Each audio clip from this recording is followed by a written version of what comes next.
और मैं चाहूँगा कि अभिभावक आदरणीय जगता बाबू आए और हम लोग को संबोधित करें।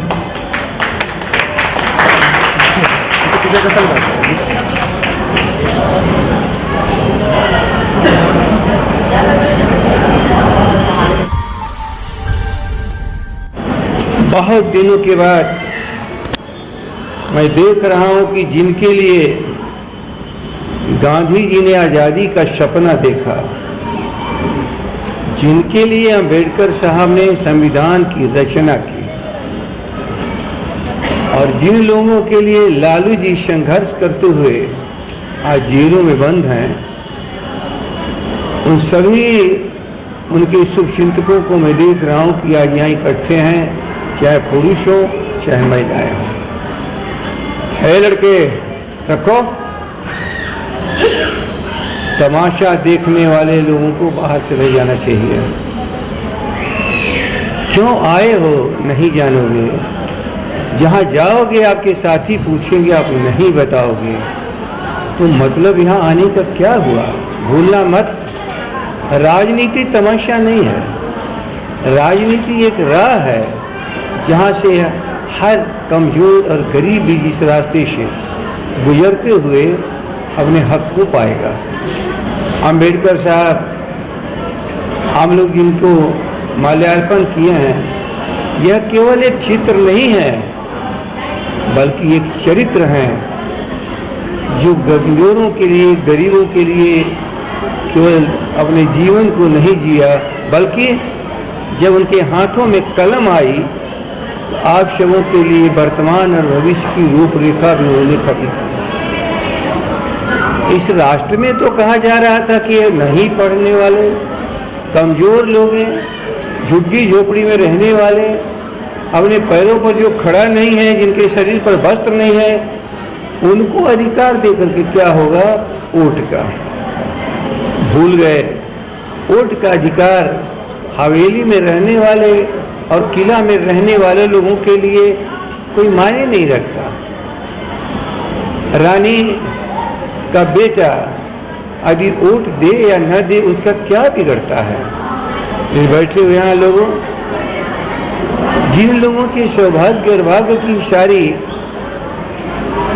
कुंजी जिस संविधान के भीतर है, यदि उनके हाथों में कुंजी नहीं रहेगी तो ये बंद ताला सदियों से कभी खुलेगा नहीं। याद रख लेना,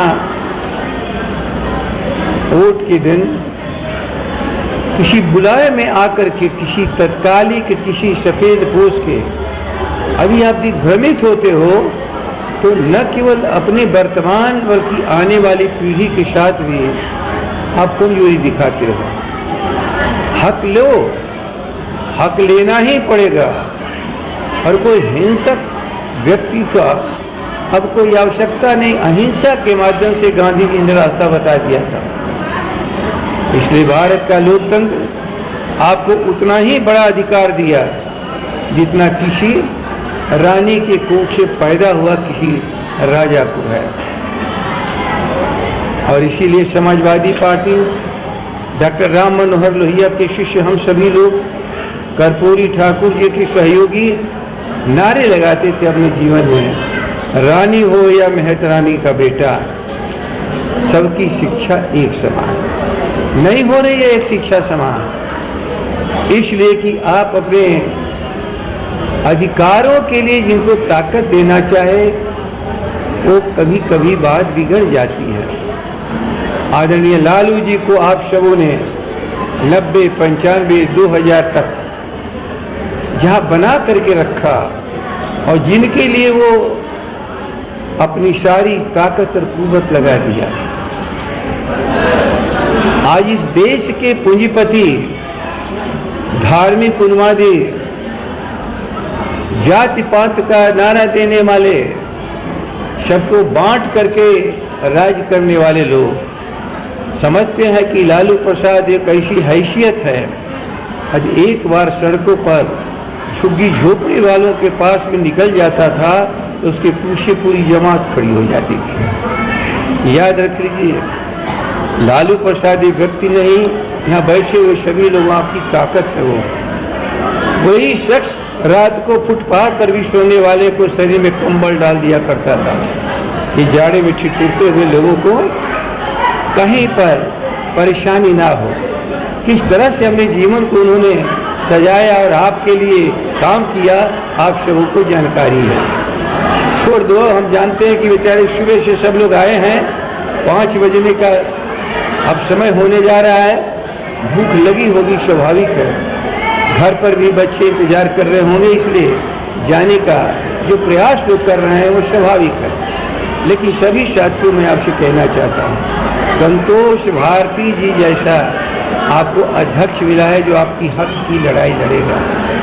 इनके नेतृत्व में आप इकट्ठा रहो और जो भी राष्ट्रीय जनता दल से हो पवेगा, लालू प्रसाद जी जिसके लिए निर्देश देते रहते हैं, उनके सभी साथी सहयोगी इसके लिए तत्पर हैं। आज मैं बहुत कुछ नहीं कहना चाहता हूँ इस बात के सिवा, आपके अधिकार दुनिया में हवेली वाला आपको नहीं देगा। अम्बेडकर सामने लिपिबद्ध किया है और गांधी जी इस कमजोर वर्ग के लिए लड़े हैं। डॉक्टर राम मनोहर लोहिया ने जो नारा दिया, पिछड़ा पावे 100 में 60, संसो पानी बानी घाट, और इसी नारे पर कर्पूरी ठाकुर जी ने अधिकार देना शुरू किया। लालू जी ने उसको और कानूनी स्वरूप दिया। लेकिन अपने इस नेतृत्व की बातों से अलग हटकर अभी उन्मादियों की बात कोई सुनेगा, दंगाइयों की बात सुनेगा, और भी जो गरीबी है, परेशानी है, झोपड़ी में रहने वाले, सड़कों के किनारे जीवन जीने वाले, मजदूरी करने वाले, ठेला चलाने वाले और अपने श्रम के बल पर अपने जीवन जीने वालों के लिए परेशानी होगी। आइए हम लोग सब मिल करके ये महायज्ञ जो होने जा रहा है, अंबेडकर साहब ने हर 5 साल के बाद आपको एक बार अपना प्रतिनिधि चुनने का जो अधिकार दिया था, फिर आपके 24वें अधिकार मिलने जा रहा है। आप अपने मत का ऐसा प्रयोग करिए जो आपके हक की लड़ाई लड़े, इस भारत को बचाए, समान अवसर दे, रोटी, कपड़ा और आवास की व्यवस्था करे। ऐसी हुकूमत को लाइए, अंबेडकर साहब के सपने को पूरा करिए। संतोष भारती जी, पूरा राष्ट्रीय जनता दल आपके साथियों के साथ है। इन्हीं शब्दों के साथ आप सबको नमस्कार, प्रणाम और जय हिंद करता हूँ। जिंदाबाद, राष्ट्रीय जनता दल जिंदाबाद।